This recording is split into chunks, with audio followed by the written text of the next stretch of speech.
Un rehaussement de notre arsenal est indispensable. Le contexte que j'ai évoqué au début de mon propos m'amène à une conclusion claire.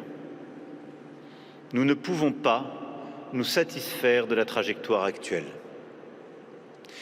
Et je dois à la nation, pour aujourd'hui, mais aussi pour l'avenir, l'assurance absolue que notre dissuasion demeurera crédible et qu'au moment des circonstances extrêmes, elle nous soustraira à tout chantage et toute capitulation.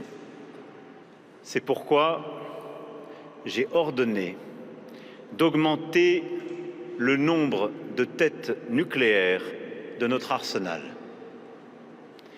Pour couper court à toute spéculation, nous ne communiquerons plus sur les chiffres de notre arsenal nucléaire, contrairement à ce qui avait pu être le cas par le passé. Nous entrons sur le chemin de ce que j'appellerai la dissuasion avancée. Je préfère le dire tout de suite, il n'y aura aucun partage de la décision ultime, ni de sa planification, ni de sa mise en œuvre. En vertu de notre Constitution, elle appartient au seul président de la République, comptable devant le peuple français.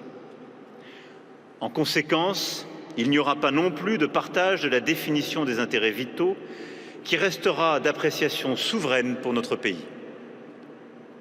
Et pour cette raison, comme dans les autres alliances nucléaires, y compris lorsqu'elles ont des plans et des procédures, il n'y aura pas de garantie au sens strict du terme. Une garantie rigide, d'ailleurs, serait imprudente. Elle abaisserait le seuil nucléaire et réduirait d'autant l'incertitude de nos adversaires.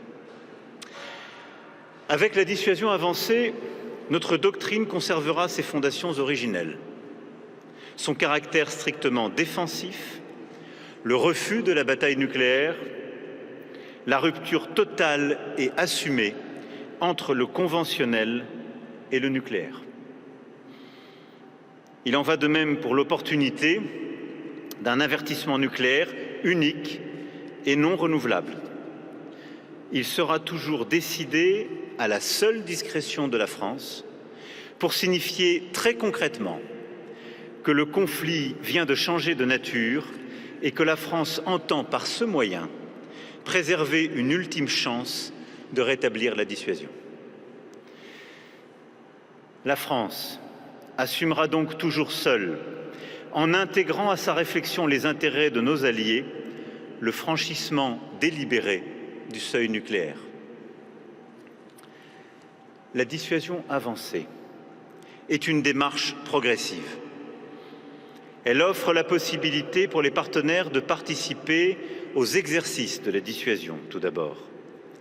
Cela pourra impliquer également du signalement, y compris au-delà de nos frontières strictes, ou la participation conventionnelle de forces alliées à nos activités nucléaires. Elle pourra enfin prévoir le déploiement de circonstances, d'éléments de force stratégiques chez nos alliés.